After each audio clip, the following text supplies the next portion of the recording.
Hello students, आज मैं आपके सामने लेके आया हूँ प्री आरएफपी प्रपोजल मार्केटिंग।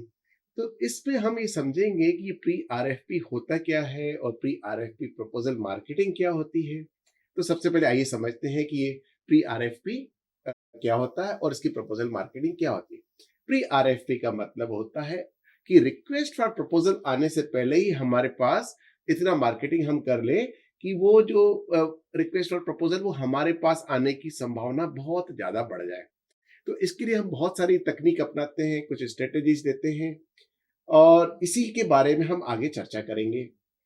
इसका सबसे प्राइमरी गोल जो हमारा है वो इस प्रकार का है कि हम अपने जो डिसीजन मेकर है हमारे क्लाइंट के ऑर्गेनाइजेशन में, हम उनको उनके साथ कैसे रिलेशनशिप बनाए और सच दैट कि उनका जो डिसीजन है जब अपना प्रपोजल का आए कि भाई किसको देना है, तो सबसे पहले वो रिक्वेस्ट हमारे पास आए।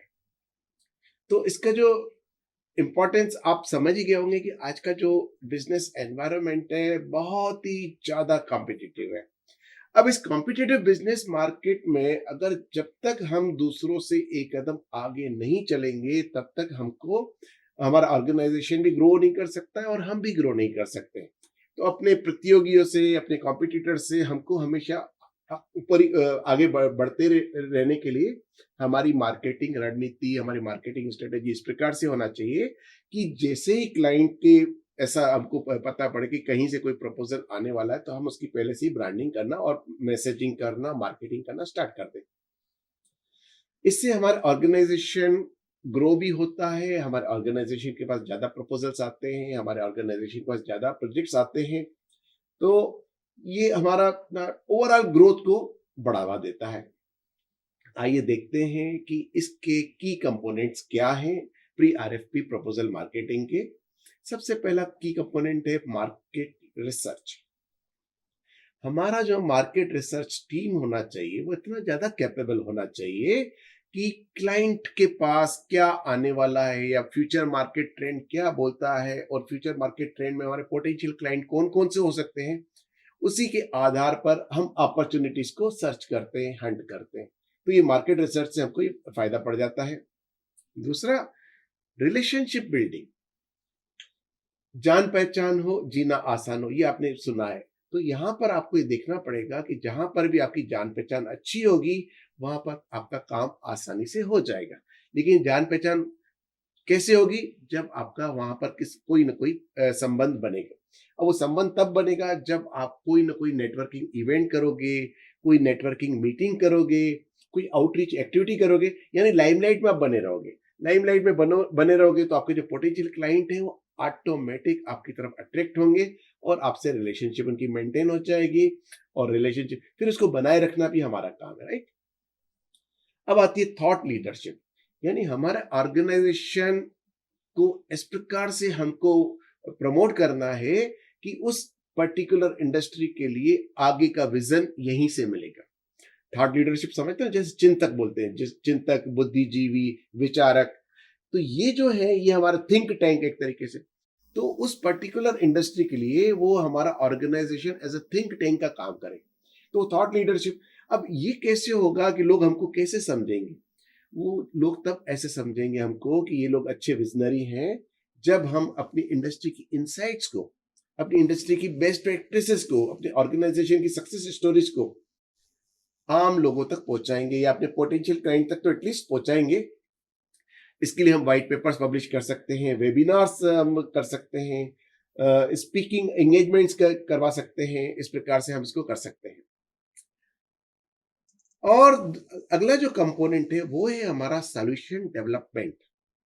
हमारे पास ये कैपेबिलिटी होना चाहिए हमारी टीम के पास कि हम क्लाइंट, पोटेंशियल क्लाइंट को समझें, उसकी नीड्स को समझें, उसके चैलेंजेस को समझें और हमारी अंडरस्टैंडिंग को उनके सामने डिमॉन्स्ट्रेट करें कि आपके सामने जो चैलेंजेस हैं या आपकी जो नीड्स है उसको हम ही पूरा कर सकते हैं। वो सच दैट कि उसको ट्रस्ट हो जाए कि हाँ, इनमें ये एबिलिटी है। अगला कंपोनेंट आता है हमारा ब्रांडिंग एंड मैसेजिंग। अब इस प्रकार से हमको डेवलप करना पड़ता है कि एकदम मनमोहक ब्रांडिंग होना चाहिए, आकर्षक ब्रांडिंग होना चाहिए, हमारा मैसेजिंग हमारा आकर्षक होना चाहिए। इस टाइप से होना चाहिए कि वो कम्युनिकेट करे कि हमारे ऑर्गेनाइजेशन का क्या वैल्यू है, हमारे ऑर्गेनाइजेशन का क्या प्रोपोजिशन है, क्या हमारे ऑर्गेनाइजेशन की क्या एक्सपर्टाइज है, और क्या कमिट कर सकता है क्लाइंट की सक्सेस को, क्या कमिटमेंट दे सकता है। ठीक है ना? तो ये सारी चीजें हमारे कंपोनेंट्स हैं। अब देखिए हम क्या रणनीति अपनाएं कि हमारे पास हमारा जो है प्रपोजल सबसे पहले हमारे पास आए, या फिर कम से कम हमारा नाम शॉर्टलिस्ट हो जाए। तो इसके लिए क्या करना पड़ता है? Start early. जब दूसरे लोग सो रहे हो ना, तब हमको जाग जाना चाहिए। हमारी ब्रांडिंग, मैसेजिंग, ये जो कंपोनेंट्स मैंने बताए आपको पिछले स्लाइड, पिछले वाले उसमें वीडियो में, कि उनको सब अक्षर अक्षर लागू करना। लेकिन उसके लिए हमको जल्दी करना पड़ता है। दूसरे लोग सो रहे हैं और हमको जागना से मतलब है दूसरे लोगों को अभी पता ही नहीं है कि ऐसा कुछ काम आने वाला है, ऐसा कुछ प्रोजेक्ट आने वाला है, और हम उस प्रोजेक्ट के लिए प्रपोजल की मार्केटिंग करना स्टार्ट कर दें। तो जितना जल्दी हम मार्केट करते हैं उतना जल्दी हम दूसरे लोगों से आगे पहुंच जाते हैं। Right?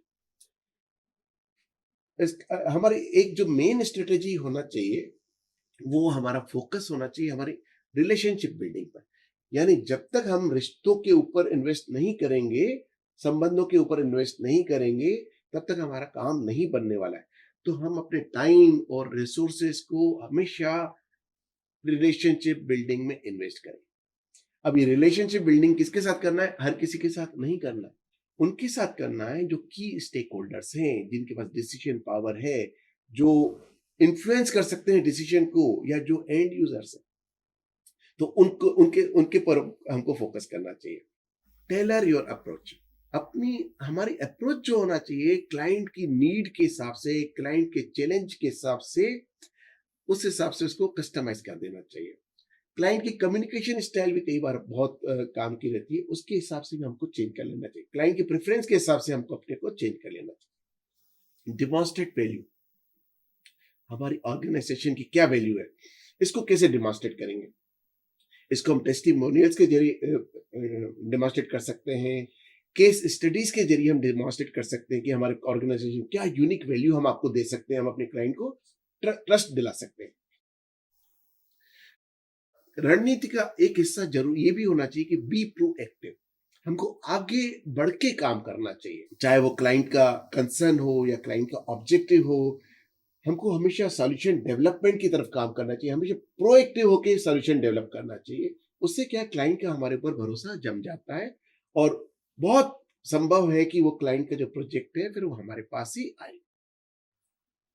Case study analysis client के सामने रख सकते हैं, हमारे जो पुराने केसेस हैं उसकी हम कम्युनिकेट कर सकते हैं कि हमारे केस कौन कौन से केसेस इतना सक्सेस हुए हैं। तो और एनालिसिस कर सकते हैं जो भी हमारे जो की आरएफपी प्रपोजल के अपने जो एलिमेंट्स हैं, एक्टिविटीज हैं, उनको एनालाइज कर सकते हैं कि इनका क्या इम्पेक्ट हुआ, क्या इफेक्ट हुआ, और कितना सक्सेस रेशियो रहा। राइट? सो स्टूडेंट्स, आप लोगों ने देखा कि प्री आरएफपी प्रपोजल मार्केटिंग कितना इंपॉर्टेंट है हमारे प्रपोज के प्रोजेक्ट मैनेजमेंट में। इससे हमारे ऑर्गेनाइजेशन की कैपेबिलिटी पता पड़ती है सबको, और जो हमारी सिलेक्शन प्रोसेस है प्रपोजल के लिए उस पे इफेक्ट पड़ता है।